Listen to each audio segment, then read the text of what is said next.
We salute another day inside Equinoxe Storyhouse, number 31 day for October moon. It been a day when Kunkuma don't give member the 7 picking them where they die for Kumba for Mother Francisca International Secondary and Primary School, Bamileke Street, Saturday, 31 day, 24 day. It make 1 week without watching it happen. PIDGIN news debate for this day. We remember that picking them. We go turn back for talk as well the day it starts. Minister the way they go and even thing the way they happen after. It been a special one. This number 31 day for October moon. So all we will join for member the picking them. Inside Tori House we day with you. Now Saturday we get Ma Yenchi Ernestine we day with we. I salute you. Good afternoon. Good afternoon, Ambassador. I want to salute all country people that they listen for this story this day, especially God's bless and them, GTC, GTHS, ex-student them, and everybody will know me. All right, we get even Eric way to join me this 31 day for October. Eric, I salute you. Good afternoon, Ambassador. I want to greet everybody where you for TV, you look we. Then I want to make all man who say all we do one heart, we have one hand. No matter the side we come out, we do one heart with that people that they lost their picking they kill them for Southwest. So all we would carry that so now why that all we did today for here for comment. All right, and to read people them today flag them they fly now for halfway. It means flag them no they fly for normal way, and for we own way too for member that picking the way they die 1 week today. We go she done some minutes for silence before we start debate for this afternoon.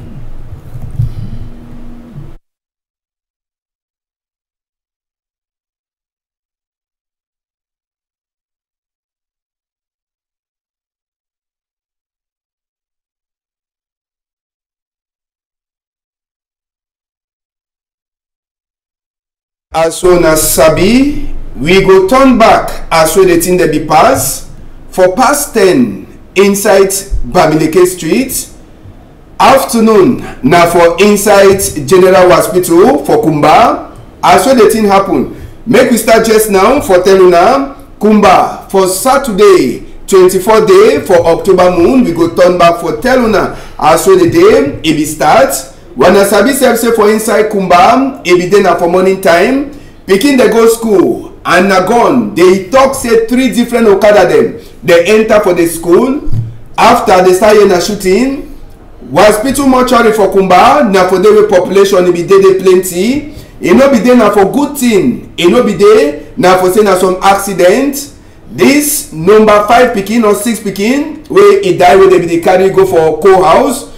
He says be die now as well 5 they be there confirmed die inside a classroom. For inside Mother Francisca International College of Bamileke Street. Every day a total war day, black day for population there for Meme division.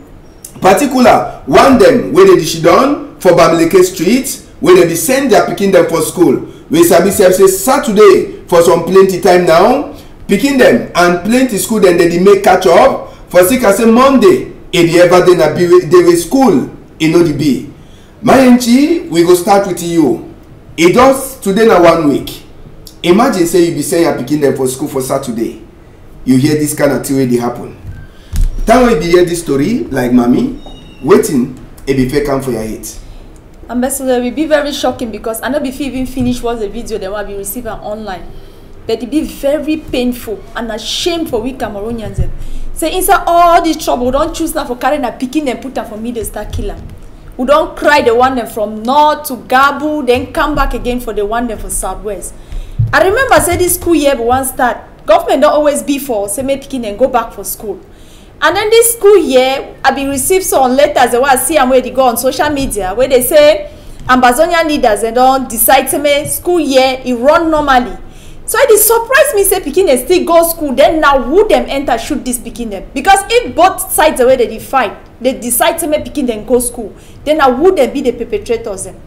It been a shame and it be really break my heart. In fact, all man around me be the work I cry that very day. Even me, I never feel home myself. I be crying. The people the way they commit this crime, we just pray say, may they hold them. We never even know the kind punishment where they go give them. But may God first of all may imprison their souls them, so that may they regret this action where they cut people they are picking them. And for me, wait till I get for talk now, say if they go continue all this act them, may they tell people they may they keep their picking them back for house. It better me you get illiterate picking that forget die picking. People they don't over suffer for labor picking born and race and reach that stage. Then you can't start cry die for thing where the picking don't even know. Which crime they commit for inside all this crisis? Which kind of problem where they get an inside where till they go on for Cameroon? They the only fight now for go school. This picking they not do anything wrong. So people the way that she don't plan all this evil, may they stop her. You don't too much or we don't tire. May they stop her. Eric, you two it happens say you two been a papa for Pekin. And you two been a person who be the follow to read as the pass for social media. Waiting, how we had the day time when you see this kind of you hear then you start look the different video them for social media. Ambassador, man where you go support that kind of act. I'm not sure say that man a person will get hurt because even you get your heart strong. How I don't know person if you accept this kind of act. So I will just go like my sister just talk. Say the people where they commit that act, and they beg me to find out for know who they do them. Because up to now we never get the position for who they do them. We don't know play the people they come out. We don't know the side where they do that act. Because all the two sides belongings are giving me the picking they go school. Now if that kind of thing not happen, it means say some point there for some place. So now team for follow track that people the way they do that act because all will get picking them for house. Because even time I picking malaria, small malaria, the warrior, they see the way they see the warrior, and they feel at the be for a place, at the feel some kind. Imagine that kind of you can't go for picking the phone. We never see that kind of thing since where they born you. Me since where they born me, I never should go from my corner.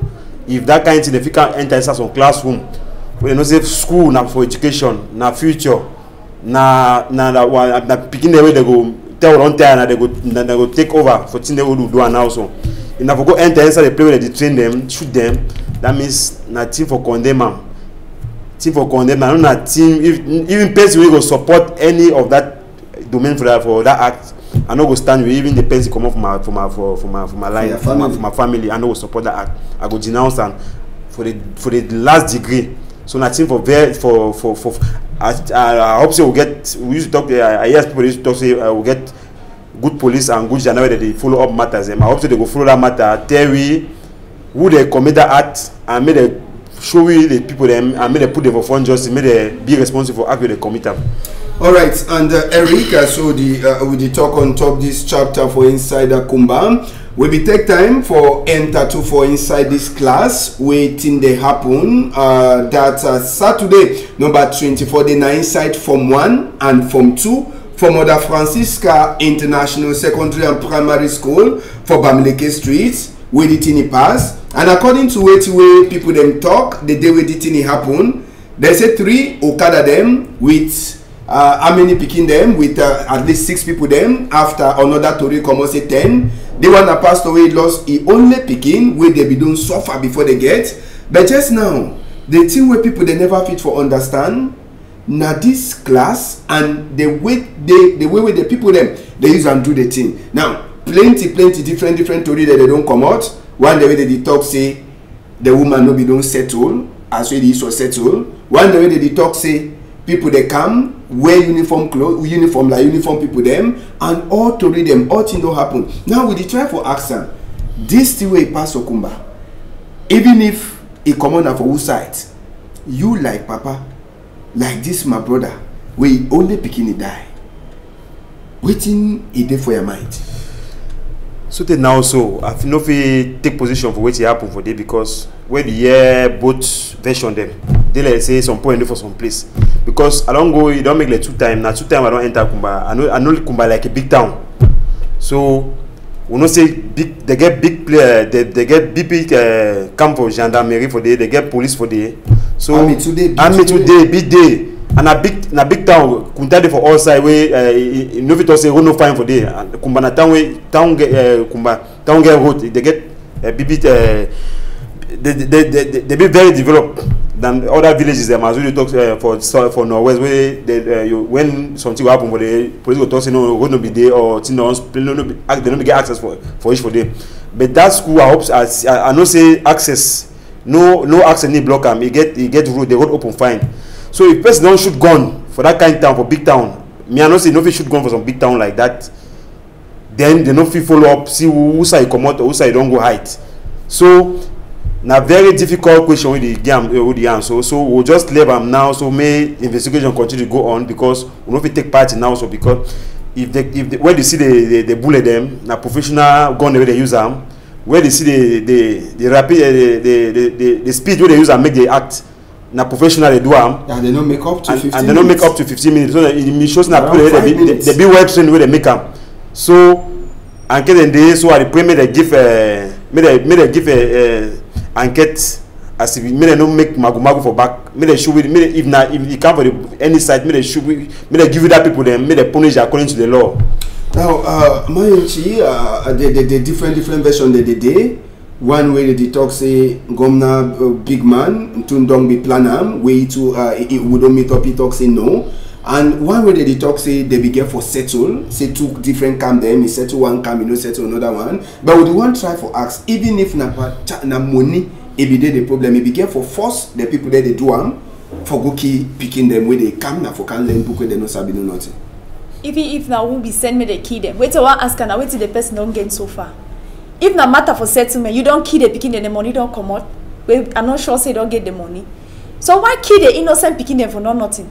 If they say whether which other person is send me the key, wait to be his own, wait he want achieve them at the end. We not say confusion the inside country, and so bad people they no feel lack.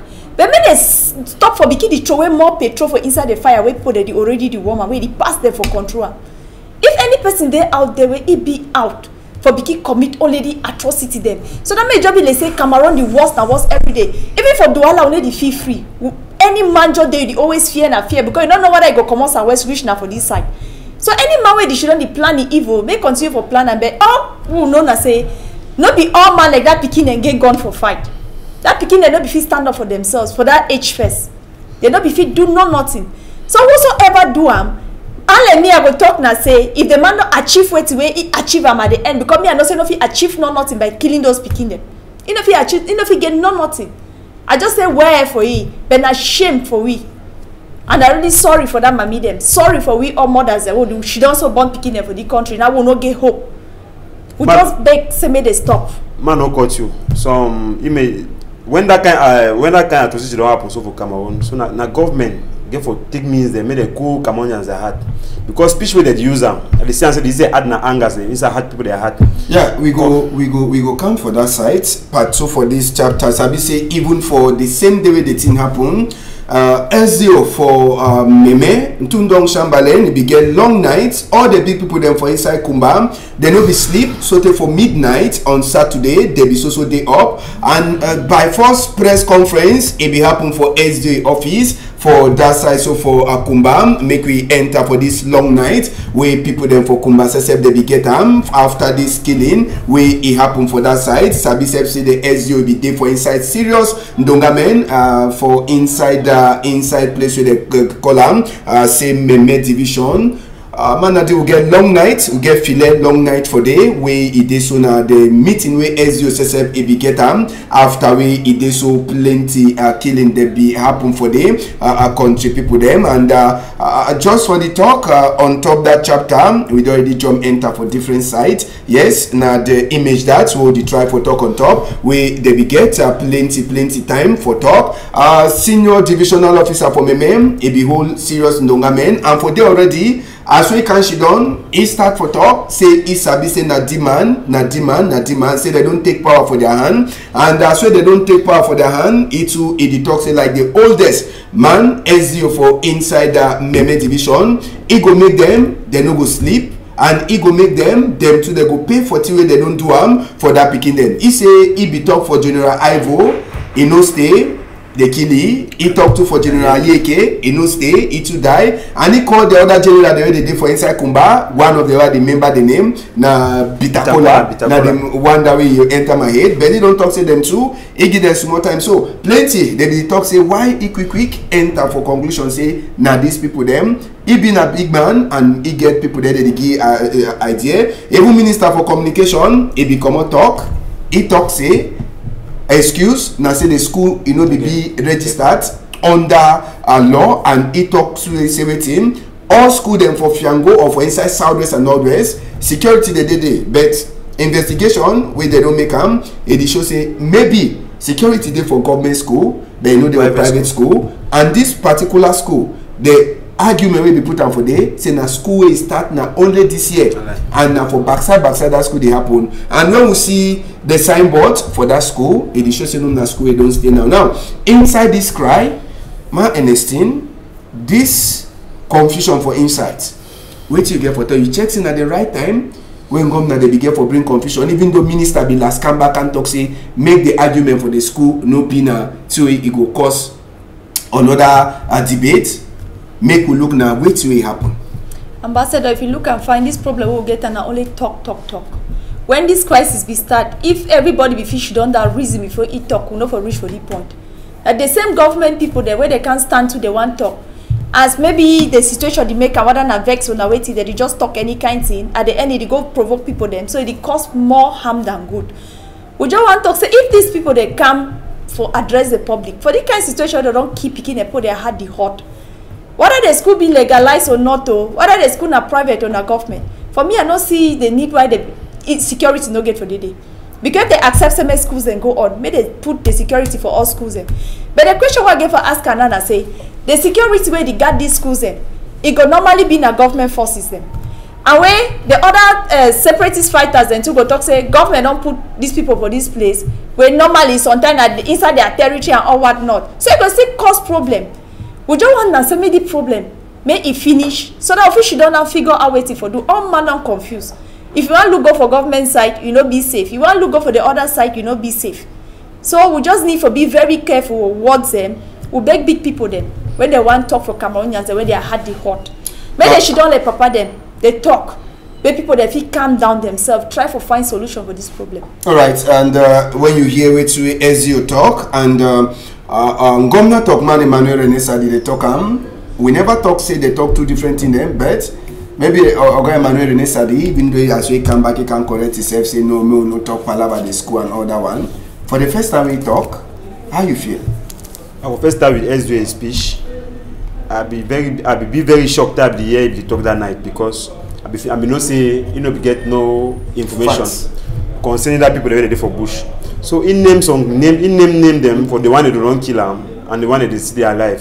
So it means that they communicate. So it get means for send a message. So now it show the weakness for government because they know them.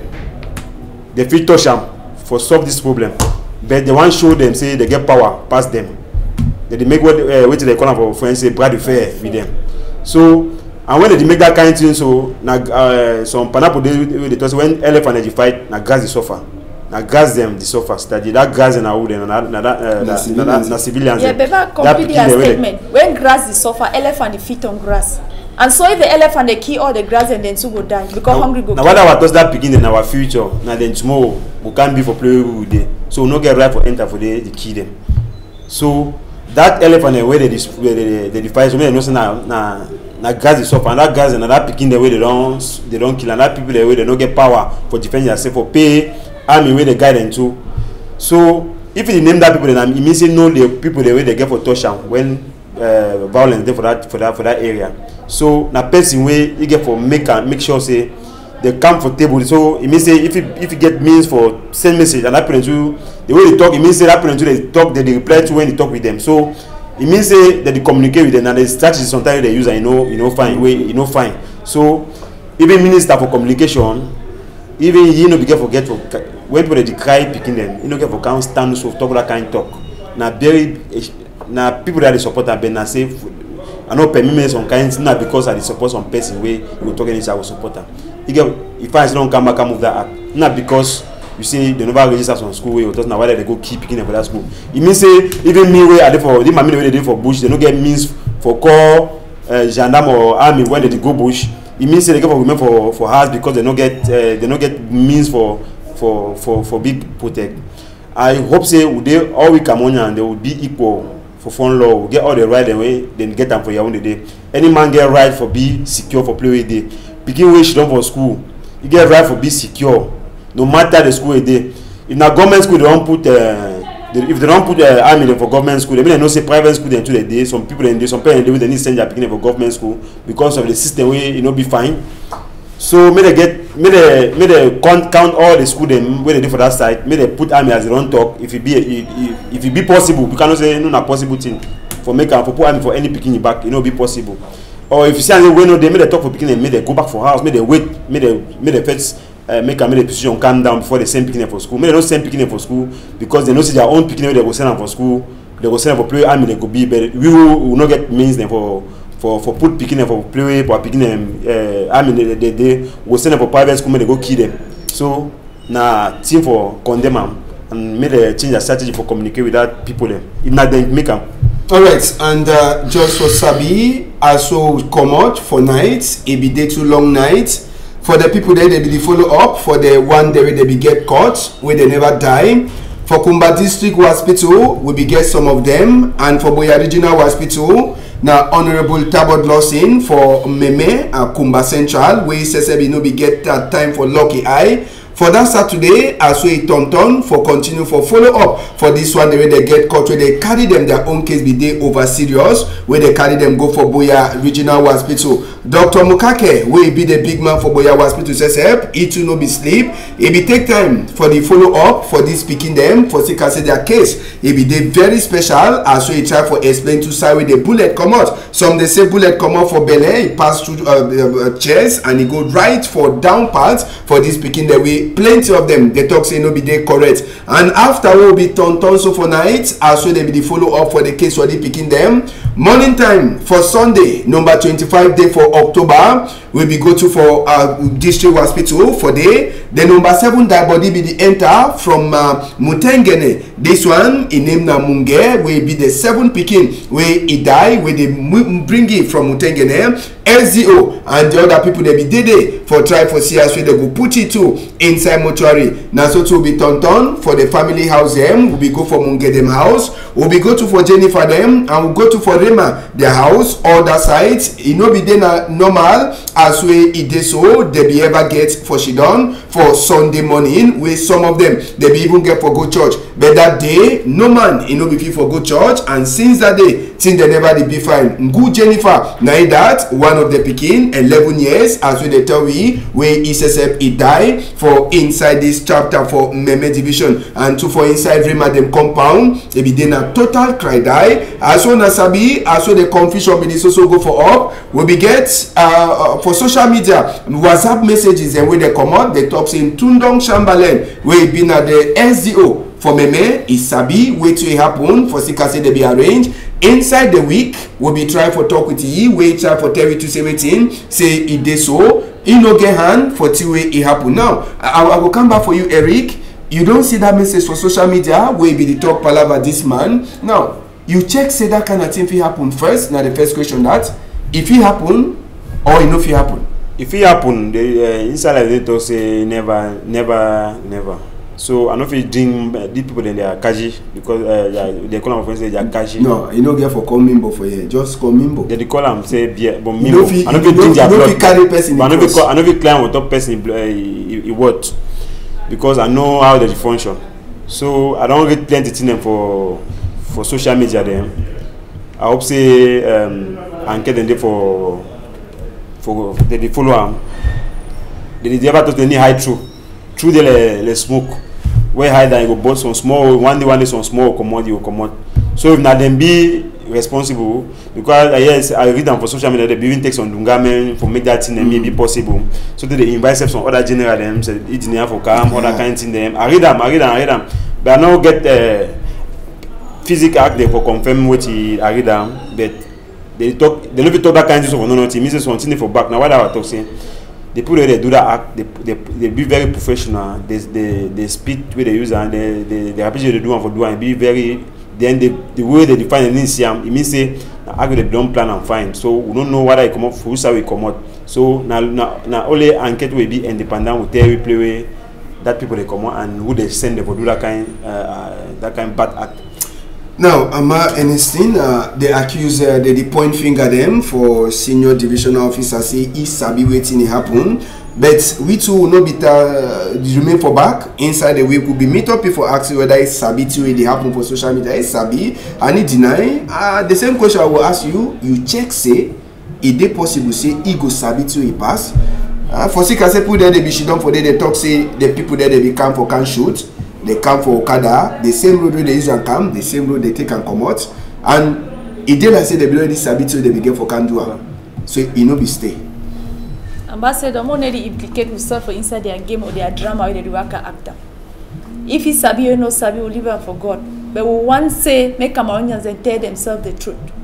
We don't overlie for too long for way. No man don't know who for believer. Now the thing they make and we do not know who for truster. If people that they call it name, maybe he don't talk one or two things to where they feel is suspected. Will not be there, they will not be God, will not be sabi. But all will not say one day the truth will come out. Man, no coach. My papa time we see their life. Tell me they be thief. One and something they disappear inside house. Tell me never call we. See now make am or see you first man. When you just start to say, na the man maker, you just start calling. Na you way the whole and first for bitter. Because tell you so you be no say you don't do and why no can tell me, or you be no say be plan for do and why no can tell me, or you don't know say don't do and why no can tell me. So the very way that as you don't do because the very day just come, it's just that the name bitter because the name I remember him name plenty name them that bitter color. Start blonde tell I belong to all that kind of thing. So if you know information the way they talk, you know say something so like this go happen. Why not take measures then for preventer? So if you don't name the people, then I mean, it means say we know the people. Then I be know say that they prepare for do something. So now for tell we say why we know say there's something like this. They prepare something. You know, act them. Even make some communicate. Make they reinforce security for phone school them or for do any thing where they make them like Kale self for make a flash as the internet for put the pass for do one. So some question mark there for that man head. No, even inside the week we get Minister Governor Togman Emmanuel Rene Sadue try for write some another book for talk say they be kill one person with they suspect. Say they inside General Wonky where they kill he say they suspect they kill he. Plenty people they don't talk say why you they put that name suspect. You for better make investigate for sabi whether it they inside before you come clear say nai than for put suspect.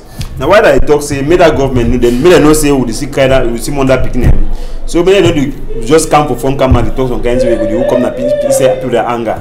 When one camera they come for can talk give it talk them where they call people that had the coder man them where they lost picking because when you keep picking for phone one when you when picking for phone one only investment where the parents don't put them for that picking.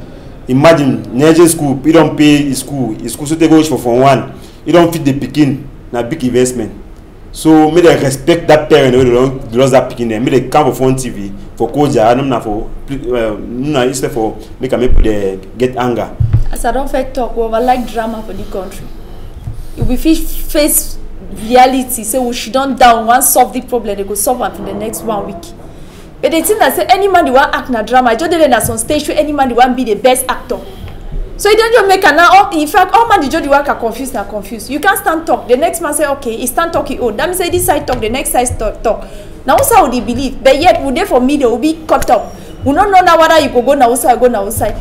Maybe they should down. The sooner they solve the problem, may all man find place rest, the better. Because the drama they help no man. The Cameroon economy don't go down. It did the slippers, no money the fee fine, no money the fee free. The only year na talk for left, talk for right. The way they vex now they go civilian then. That the Frenchman say and say that they carry all the burden for onto their head. When government talk, man talk. When Amazonian talk, they quarrel. They come now. They can't kill innocent people there for street. And when at the end solution no they come, they help no man. So all right. And just for Sabi, after the two happened for 24 day for October, now Kumba start on Sunday 25 day for inside October. people them for Kumba, they be commode them outside plenty under the lead for the new city mayor, Gregory Ntemayok Mewanu, when at the first one watching this way they happen after we they voted inside the same week for that side so for Kumba. The worker for peace, Ebidena say waiting, say Kumba people they want a peace, they want pen, they no want gun, they want to say make thing them finish. So the worker for inside Kumba and the ritual bisect roundabout. Now for the serious prayer it be pass for say make the thing will happen for Saturday 24th day for October, make it no happen again as we they come out then prayer. After the worker for inside Kumba, now so too it be happen to so Bamenda on Tuesday for Sikase Monday people they know they come out for outside Tuesday for Bamenda.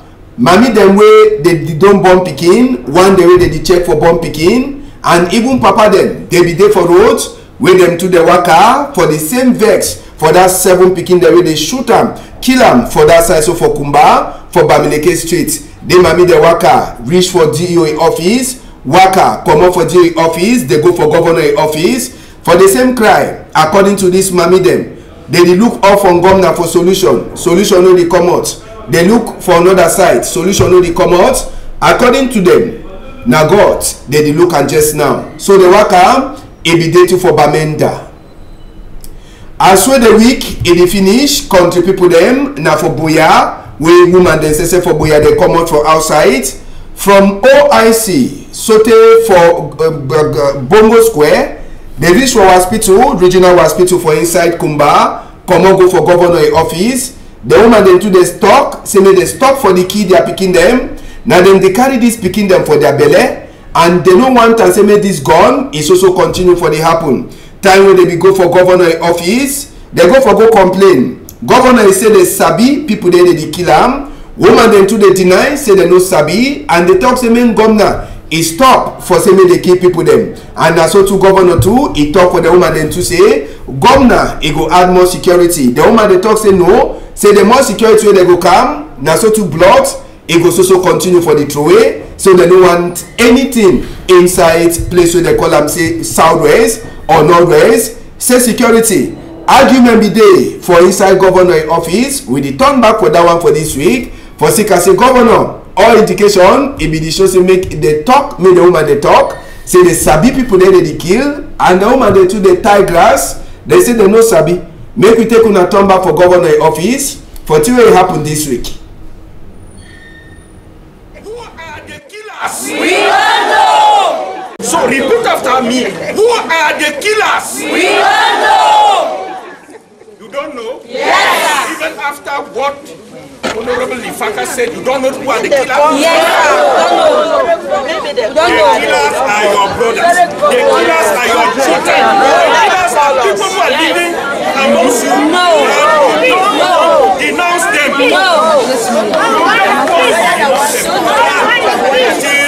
For no one who the kill. We need peace in this place. We don't want war. We don't want that from civil society. It's a ceasefire. One cry, end this problem for Norwest and Southwest. The week we see that different work at them minus thing, all this work at them so it go help for seeing something happen. Now the question we already ask.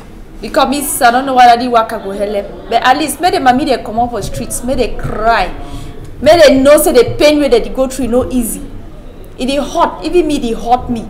They never say die there and die there, but they can't hot die no. It is pain. Then they say they hurt you for where you don't even know how for cry. They just chop you now inside. Make this mommy they come out, make they match, make they cry. If make they not even stop safe. Make every day make they come out. Till the government know say true this is serious. They don't talk about dialogue. Now sympathy they don't do it from the onstart. She don't for that really talk, we know where to build the problem, try for solve. If we don't end, we never hear. We see use that so other one they say they do now whether that general dialogue, call people left and right, you know see give no fruit. Create all kind of commissions and you know see give no fruit. All these things are because we turn around the truth where if you solve this problem. But yet we no one tell himself the truth. If they come up with a real truth, Cameroonians they say for stand for back, so for system they resolve this problem the shortest time possible. Because if you continue for the prolong, I not go lie you, more bloodshed go dey. Sometimes go dey where even the other part who dey inside, we no go feel we she don't get peace. We don't hear bomb wey dey happen for Yaoundé almost all time. Now who dey the bomber? They ask her now for Southwest where governor dey ask and say, now who they be the killer? How them mommy they go shit down for their houses? They know. You dey just shit down, they can't kill. Okay, now when they tell we say they should see footprint for military boots then for inside classroom. You know say now who can kill? Even the military they never wear. They don't lost people then too plenty for inside military. Now people they are master them. Now people they are papa them. So why they killing when it no make sense? People they are picking them. Why they killing? So as they cry for Northwest and Southwest, I believe say mommy them too for the other part. They cry because their own picking them too don't come out. They go defend country, go die. And when for me, I did tell plenty people say all the drama say some money come with don't focus on you. They don't tell and say they don't dialogue. The problem don't end. Then all the blood will don't shed all these years for the country now for waiting. May they shit down and tell themselves the truth. They know where they fit do them for say they resolve this problem. International community don't talk, but then they come in. We too the watch and I watch them. We don't pray God. We tire, but we not say God the watch. I go do it own for your own time. We don't beg now. We prepare when our government say yes. We not say now so when I get power pass, we pass all things. When I call you, when I begin the way they don't rebel. Even for inside Bible, you see and say the prodigal son, he be strong head for your papa. But if you part the key, not forget that picking way for come back again, me in a feast. So if the feast look at that way too, make the two she down, bring strategy talk say okay fine. The picking they don't do so. Plenty things they don't go wrong. But we tell ourselves the truth say, oh we don't tire. Without picking they don't beat, they don't kill, they don't tire. We call them back, we talk. When we talk now, we talk, we talk. Say that means that talk we no man know the year for our side. I believe so we'll get solution for this problem. I go help all man. All man will sleep fine. Eric, this worker, it go help say make this thing the end. Or now for say me they continue for the worker as women and still don't talk. Yes, at least I know say that worker and mommy they don't come off for worker. I know say go help any man get his style for talk. The style for giving information. In the style that way that mommy they don't use for express themselves, say they no be happy for what they happen for that kiddings. I hope say now as image they come also that's why they go around the world and people they take note. So any man get his style for manifest. So the only thing we I go talk now say when the people when that mommy they don't cancel for phone Gio get for cold your heart, you get for tell and say we don't hear una cry, una go back for house, we follow up, make all things come back into P. No for question that can no for start the geek question of that mommy them because we know say both side them they kill. The side where the one make a man come on be two they kill. You know, say the people the army the one restore peace to for that side, they do some kind thing too. So they for both sides. No not time for condemn one side on the other. Not time for see how we get solution for the problem and make all things come back, restore peace and restore unity as it be as first time. Not time for ask question for people where they cry, they get bleeding inside your heart. They talk about 3,000 people that don't die since way that war don't start. Now how many people inside that 3,000? We don't know. Now how many mommy then did inside? Now how many women don't kill them? We don't know. Now how many youth we don't kill them? We don't know. Now how many papa for family they don't kill them? We don't know. Now come on and then the only thing we talk. Now come on and they kill them. Now future already. Now future now picking papa them. Now people they kill them. So nothing for condemn them. And now team made a shit down for table, made them see the strategy they use them for bring peace for that area them, come back for table, use different strategy them, then communicate with dialogue because since 4 years if not gonna be fit solve that problem, peace for don't cover for that area them. So and when you see the way we governor too for Southwest CB they react. Yeah, governor for Southwest, I know governor for Southwest, na person one know and since Douala because if you don't work for Douala, na person way they call and say he likes Sisia. Open eye. Na person for open eye. I know he since we there for Douala here. Na person we no sabi talk for person. Na person dey talk the shake. You want show you say get power because anything don't send person police may catch you lock am. Any small thing don't send person no catch you. Na person we like Sisia. So na government because we see what they ask decentralization may be effective for Cameroon here. They no agree. So na them for see person we dey use them for that area them. Person if you communicate with that people then people dialogue because if you don't make because since that was started for day even if it brings peace for day it means say you don't feel for all you do one for day. So now for find person way if you enter communicate with that people with them because as the run show we say they know other people them they communicate. So now for find person we use different strategy for make another people they come back together, we should on the table, then we see as we solve that problem. And ambassador, ma add one thing for what you don't talk. Life no get photocopy, it no get duplicate. Even if problem get for and other people that don't die, they no go come back. Some will stop for kill. Okay, and some people them they work peace every day because inside the week we notice I'm say for places like Boya, Bamenda, as the woman they be come out, uniform people they be still look at them. They nobody worry them, say me they no work for sick as they service them too, their heart in the hot. But we can discover something from Douala here first. For 1 point they do inside the week, woman they way they come out with they nobody even work for roads, where they only she done for side with that bookie day for 1 point with black and red, they be cry, the same picking them. After where they she done for day for plenty time. Police, it can move them for days, say they don't get authorization, they don't give them authorized for make any worker or for show say them to the hear about where the thing will happen. Plenty, they don't ask question whether even this one where people they cry, people there they don't die, where they know the Chakara place, the only can she done, they be get for go taking a permission for big man before they come out for can do and for sick as even as well they she done so small time, now police then say they can't drive them, say me they come out, say they never get any authorized for say me the duty way. It happen for inside Douala here. Another case, we go take people them go to for Yawende inside the week. Manadine, Cameroon Renaissance movement people them too they be there for outside to do the jump enter for different sites. Make we talk this CRM woman them too where they be come out for this week we will just finish. Them too they be the cry the same picking them where they die for Northwest or for Kumba. But the woman them too they no be last do their worker for sick say they can't drive them, say they don't get right, they don't give them authorized. So Eric, I did try for ask the question now for you. This worker for this woman them where the instant can't drive them, you check say for this kind of time with uniform people they be get for do this kind of thing with even as whether they get a political party name, they be get for move them, say they never take permission for do what they do. No, na very disgrace act for our police because our police they put order for Douala here. If you see my statue for my phone, I be snap that commissioner will be make that act will be very irresponsible, shameful act. I will put up my statue for exposing for which way it be do because if the mommy they don't join for carry that other mommy them where they don't push, they don't carry picking for 9 months, push them, start pay school, start to feed them so they can't shoot you for no where they picking up the sick self. When you picking on sick, so they die. If you know, yeah, if you understand, say no one has sickness. But you picking on common, so we healthy for house. See the good learn. You the only year so don't shoot it. The now can take her heart way if you get them. So I don't say government anytime something they never fear something because there was something for back with something they never remember say they want move na their president for party because I know say why that way they. And for the one for Cameroon, yes. Because the one for Douala here, they will not be here whether they be there under any party. They not be the one for Douala, they not be there under any. That mommy they really go. They shouldn't go. She don't describe for 1 point. Now we go up the follow video. So mommy actually they say. So for cry that picking they don't die for even for cry person that picking they don't die for Wednesday. You want to move can ask paper for your for an office. Then the mommy just boss cry.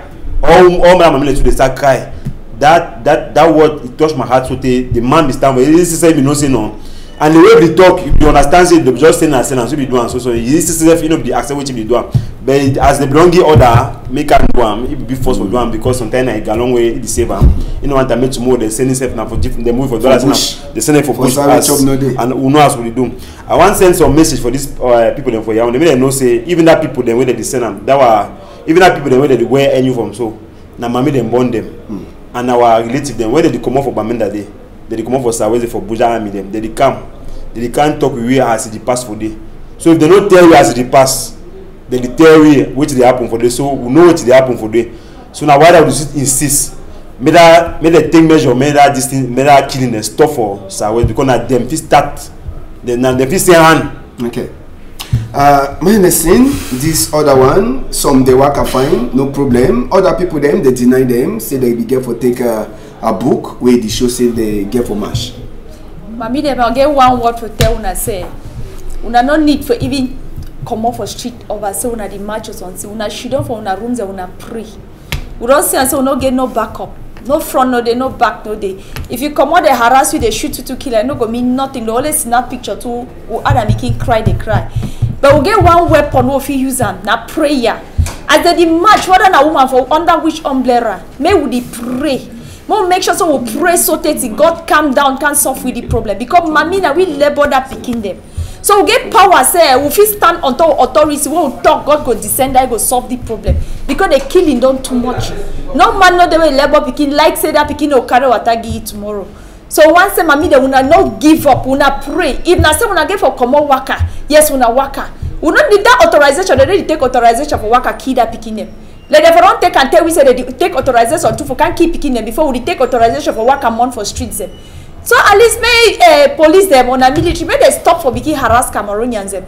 May they leave them. I don't read history for where to be happen for Rwanda, South Africa. Before they want to settlement, they believe and make people they freely talk about the pain where they for inside their belly. And so now for them where the government is itself and the other people they be involved, they be fit now she done down for know which steps they for take and for come back for reconciliation. So if they did not maybe they not express themselves, maybe they not talk. Any man they inside Belena, so the bubble. They expect a way to go can happen for this country. We don't know whether after this one's on different section go boss again come up when now all this anger they accumulate them. So we beg, say, may they leave and may they express themselves. In as much as not be violent, they never hurt anybody. They don't come out cry. When I she don't know na mami, they wanna cry with them. When I try for understand, say the mami they go through pain. Picking and picking, what are we own? So me I support the mami they and I say me they no give up. We'll continue for the cry. Any day mami they will cry, Monday picking them. Continue for wear black. See they will tell you whether they'll solve the problem or not. Alright, and just for Sabi, so therefore on top that chapter the week we finish. We'll not go fit for finish Torim. We will not talk work away the 3 ministers them they make them for that side. So for inside the Kumba, Meme division for inside country. Grand Tango now he be the head boy for this minister them delegation. He been a minister for territorial administration. For a corner we be get minister for college book, Ma Paulina Lovalionga, and another minister for book, primary school book, where they call him say Professor Laurent Serge Etundingwa. They be start their work now for inside SJ office. From there now so to the come out they go now for city council hall, and just now for inside there one of the talk them Grand Tango, he talks say all the one in the show saying Kunkumado already win the war inside the chapter for war way the past, two way the past for southwest and northwest. Ma Paulina Lovalonga, he says he been a mammy, but it is also beg the mammy them. Say may they gather courage, may they no fear, may they send picking them for school. Professor Laurent Serge Etundingwa, he talks everything school na tin way mama or papa, he no fit deny for picking them. So may they send picking them for school. Ngomna, he go put security. Governor Bernardo Calabilai will be the talk. He read now the message when Kunkuma send him for that side. So and just for Sabi, as well the minister they be there for inside Kumba. The parents them for this picking them when they die. They be give them invitation to say may they come meet up them for SGA office. But the parents them time when they come they sit down for outside 7 o'clock. So they after 2 o'clock they be one go before the only last beg them for saying they no go back. And Honorable Tabot Lawson, when are the honorable for Kumba Central, where he beg these people them now. They work for Grand Tango, plenty things they happen.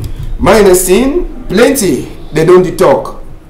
They send them, may they go see and hear what will happen. But the people them for Kumba they expect say they go see Grand Tango, minister for college book, minister for primary school book, for Bamileke Street, at least. For the place where that shooting happened. But the work in SJ office, Kumba City Council, for Bamileke Street where the place a thing happened, no nothing. The mommy, papa them, for the people that they kill them, they will stay for waka, can meet up them for side with the day. Ambassador, Jesus showing that the system will deliver. Our own system. So if people they don't really be in position when I put and say God's there. What we go do? We not get power. We not fit fight. if they be demand fit say that it don't happen because it's saving for white man country, other presidents, and if they don't work go, they go try for console that mommy then go for the school try for see what it happen. I need cut you short. Thank them. I need cut you short. We did you want take example? Time we Mapolina and Nova Lunga be yes, they be key some picking for the do. If you go right for the quarter where they became the state, right for a house. So plenty people they do they ask question why they not do am so. You know to say Kumbana hot zone, and so I think to say for their security. They be there with security. Security be there with security, but maybe then to the fear. We not feel no way to really be the problem. Then to surely the fear, so they know say somewhere they did a red line. So you know if you really blame them. The physical order security, you don't know how many that boys in there. You know if you underestimate them too, you don't know where till it happen. One first time they say at least they don't even can the Kumba. You don't show some one step, but in fact, when they go back, she don't for Yaoundé. Talk say they don't can see them. If they face that mommy, they cry with some mommy for cry. I see some woman come up for they talk plenty. And so that woman, I don't know what they find, but may God help you. So we just say anywhere, may the minister, the 3 ministers, they don't can see the situation. May they go back for Yaoundé, she don't decide. Would they beg them and say, may they solve with the problem. We don't over suffer, mommy they don't over cry. Pikin they don't over die. May they try to resolve with the problem. All right, Eric. This worker for the 3 ministers them for Kumba. The key really the key that people them for Yaoundé say they won't ever use all method they use them for different problem. They won't use them for the problem the happen now. So for come out for Yaoundé, waka go enter inside Kumba enter as office she done for day. The call people the person we don't lost the pikin they don't shoot them. We know oh they never do something, you never work out or they shoot the pikin you deport me come for your house for can't see so you want see he comes say they block me no enter you should not believe for the night nah disgrace na thing way you know get for happen again for 2020 they say a thing that they happen when even when you look foreign news them because they not be important past that foreign president them you see as president for France he come out go for down the worker go enter that classroom she don't begin them start the camp they they continue school now I mean no say I be expected for them to go in the next self enter for that school go for that school see the teachers them for encourage them for waiting they don't pass through for give them for go see the give them power make them continue tell them give them comfort give them assure them say go give them security make them continue their work he goes to the office call people they make they can't shoot them and that people they shoot them for this so you say all that people I put them for the same party. You say no man no day for the way if you talk for the that one of them inside or that to talk he talk say no. Now all they know what they do for them. They don't catch them for some don't for show for TV say they don't go for the for may they go for play die day. They go see the family. As the family see now what happen. The family tell them, call their heart them, tell them because when person don't even if they forgo and they have their place where they see picture for the bikini for war for us and that she don't with the parents and the family related them.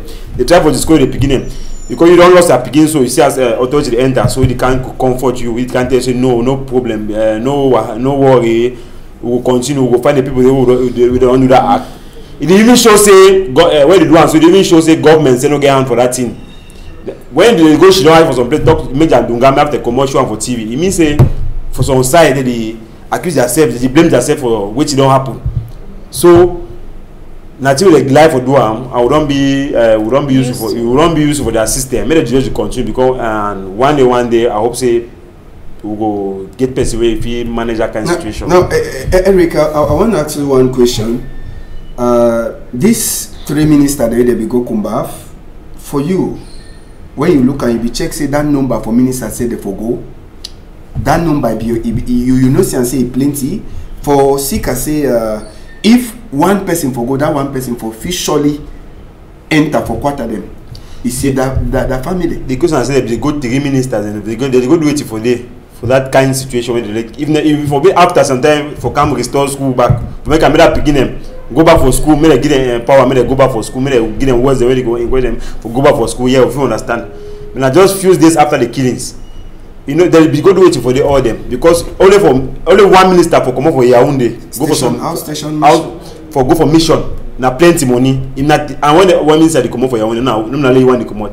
You come out with delegation. Na plenty money for the bonus. The one for there, I should say they be called up person for forgiveness with that envelope for maybe for because they don't know say for them they don't say come on and they decode and your money. I should say they call up person for put money inside envelope give them for cool their heart. But when they know some situation they don't know money, not only corruption or not only for the solve some problem. Some point some situation the way only awards your acts they solve the problem. My understanding we talk last as we finish. We get other things that they happen for the worker for Gratango. We get that woman, Sister Mary, we worry Gratango. Plenty occasion. Now the one we did for social media just now. When you look at chapter for social media, what you say again for talk, Sister Mary, where he talks say big man don't fail, all minister don't fail, all man don't fail. Say make all man look now for one direction. So that peace, if you turn back, you know worry them only for SUA office. Right for city council, he go talk to the Gratango, he object Gratango for city council until they begin only get for force he come out and for outside. Well, Ambassador, Sister Mary, that strong woman. He don't try, he don't really stand up like a warrior. He fight for all we. Once I will thank you. As I don't talk before, we just pray to say may God protect you because we know system, we don't know what's going to happen afterwards. But wait till he talk through. Wait till he talk to way. I know say there for plenty people they are hard they be wish say they for start to shoot and that way.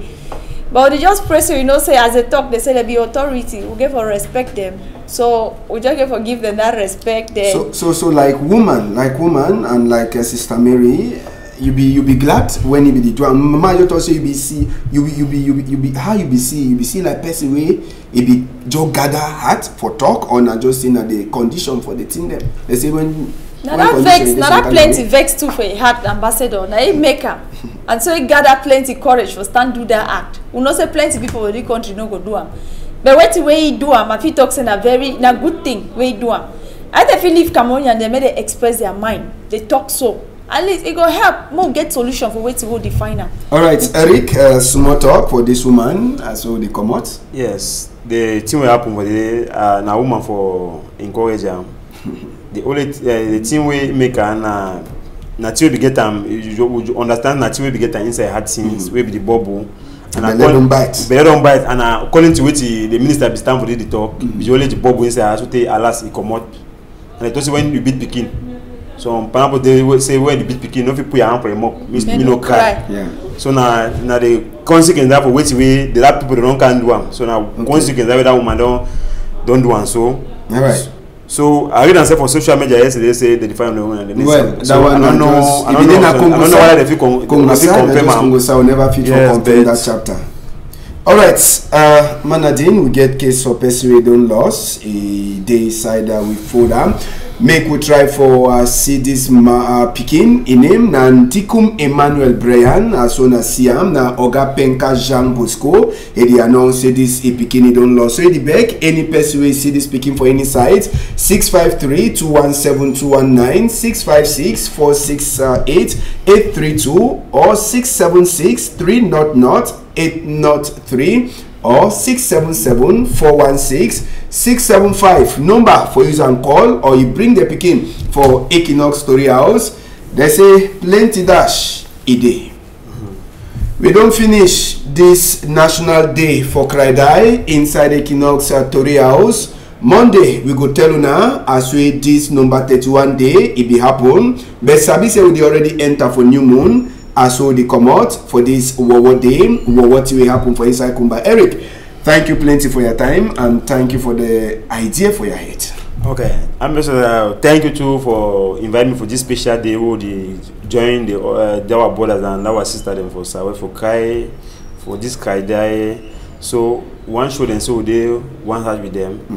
Say may they know say we dey one heart with them. Say anything they happen for they we dey with them.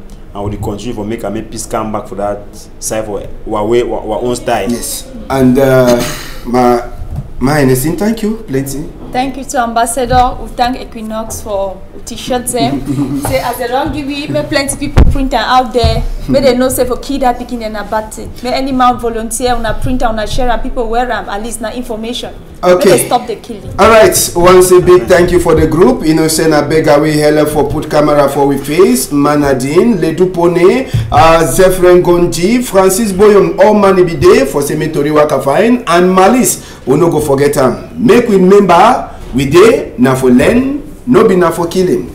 We dey talk Asia, sote for Monday. On a whole am tight.